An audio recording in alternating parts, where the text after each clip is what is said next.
Here's what happened, guys. Younger people's livelihood and their future have been intergenerationally stolen from them.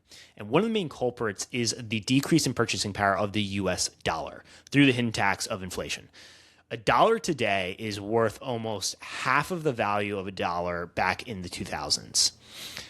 Right now, with this new millionaire tax that is going through, that's been passed through the chambers in the state of Washington, this is a terrible step in the wrong direction. There are 41, now going to be 42 states with an income tax. And I want to share with you this bill because as a small business owner, I believe small business owners, we are the America's future leaders. And by leading by example, cleaning up the mess, we got a lot of mess to clean up. We also have to be aware of what is going on in the national level, what is going on in different states.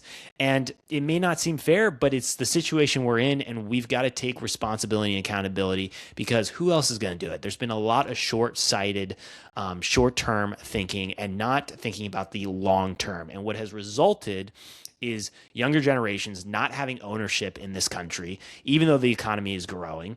And when that happens, resentment builds massively, understandably, with this affordability crisis.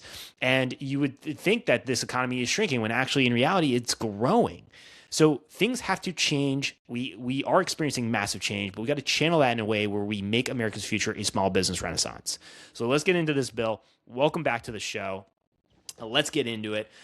So with the SB, so you can look this up, SB 6346 for a bill in Washington State. It has passed both chambers, is getting ready to be signed into law. So what you can do is type this in your search and the SB 6346. And it'll show you the bill status at a glance. This is good to just understand how this process works, be aware of it, because these policies do affect you as a small business owner in some way in the future, because you're an American. And then being aware of especially bills that could relate potentially in the future to you as a small business owner.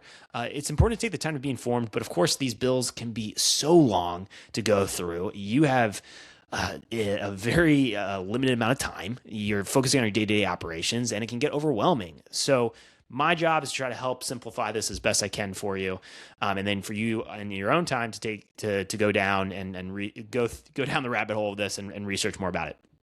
But again, this shows you the dates for each one. So it's delivered to the governor March 13th. You can look at the original bill. You can even look down here's view bill as passed legislator. That is, I definitely recommend that if you want to read what the total bill looks like with amendments that have been added. But that right there is a good at the glance. Let me share with you a section because it's like this. We've got to stop this gaslighting for the people, for our elected officials, for people that are in power. Because again, I go with this worldview of the powerful and the rest of us. And as small business owners, you have the ability to shape the future. It's just not something you have to adapt to the future and hear what other people in your specific industry or overall in the business community are telling you that it's going to happen in the future and that's inevitable. No, you can actually shape the future. And it's important not to forget that, no matter how much gaslighting is going up of saying, "Oh, don't question this," or if it doesn't make any sense, like don't dive deeper into the research. Like that is something we have to reject, push back on. It's important to be informed and understand what's going on. And when things don't make sense, get curious, ask questions. So let me share with you my screen here. I want to share with you a specific section in this bill that opens it up to what we've been talking about with the fraud that is out there. The fraud in Minnesota. Yesterday, we talked about the fraud in California.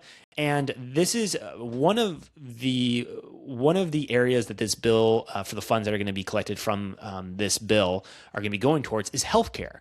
But it's very open-ended with healthcare. There is not specific parameters set up or specific programs that this is going to go fund. And so it leaves it up to a lot of interpretation, which what happens then for the incentives that creates? Well, that can create incentives for opportunities to have fraud happen, and we've got to get rid of this fraud across our country. I believe we would be shocked at actually how much less money is required to run our government than we pay in taxes.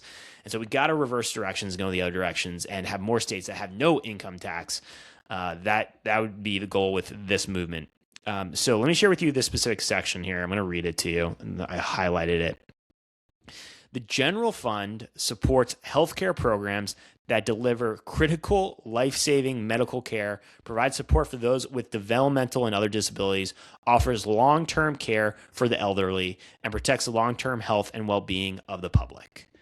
Sounds amazing. And I am someone who does believe in safety nets and believes, even though I trust more the individual for how to spend our money than the government.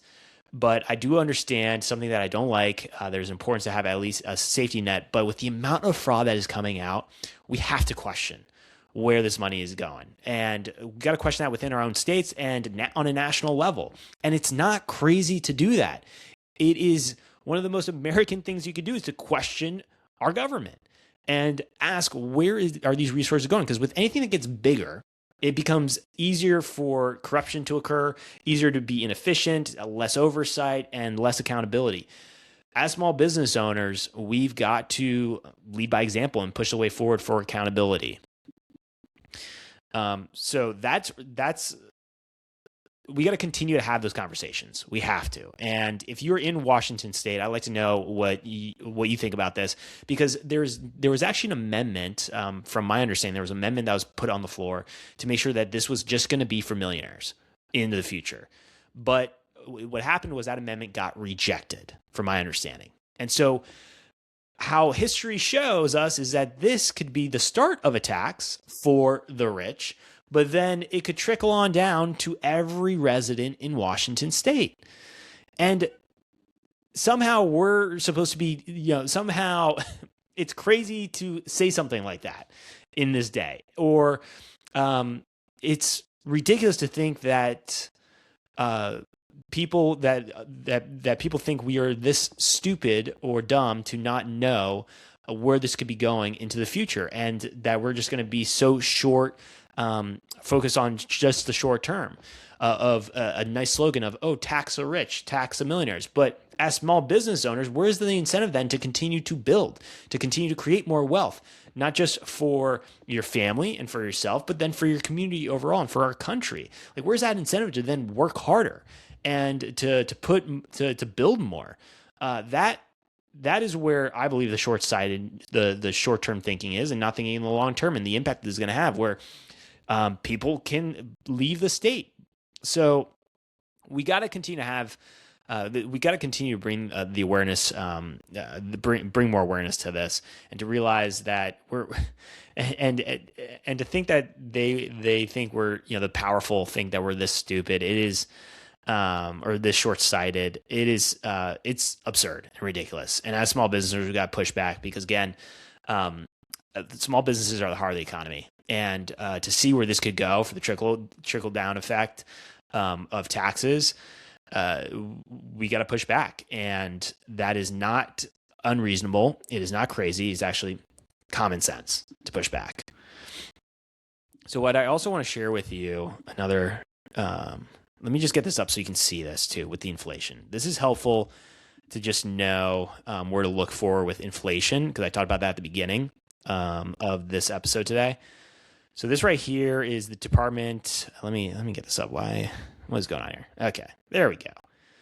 So you got the U.S. Bureau of Labor Statistics. This is helpful to see the consumer price index and notice the percentages monthly of inflation. So you saw back in 2022 where it was like 8.3%, and then it's gone down dramatically, which is really great for minimizing this hidden tax of inflation and the purchasing and to try to best minimize the decrease in purchasing power of the U.S. dollar. But an area that I want to focus more on in future episodes relating to this Small Business First series is the Great Deflation of 1870s and 1890s. This is with the Industrial Revolution, the expansion of Industrial Revolution, and I'm curious to learn more about this time to how we can bring that back into the present day moving forward as our economy grows, being able to also get into deflation, moderate deflation, not inflation, and the impact that could have on increasing the purchasing power of the dollar for everyday Americans. For everyday, let me put it this way, for everyday expenses for Americans. That is an area we got to continue to focus on. But with this one, for the bill, SB, again, let me get this up here for you. SB 6346.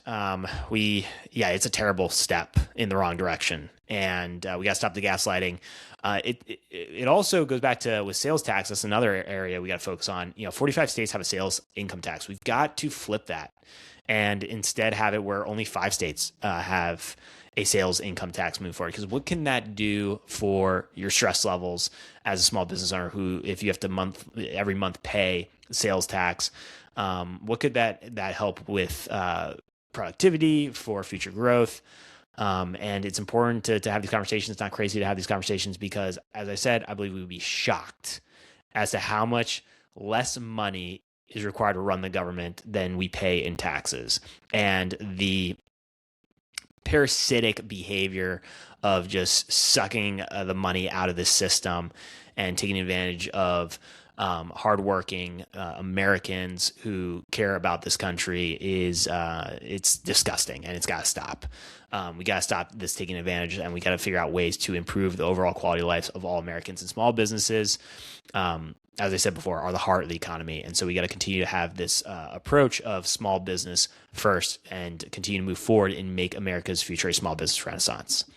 So as a small business owner, if you want to connect with other small business owners in person who care about this country, who love this country as I do, and I hope you do too, they can join us in Charleston, South Carolina on January 14th and 15th, 2027 for A Future Fest. This is how you can secure your spot.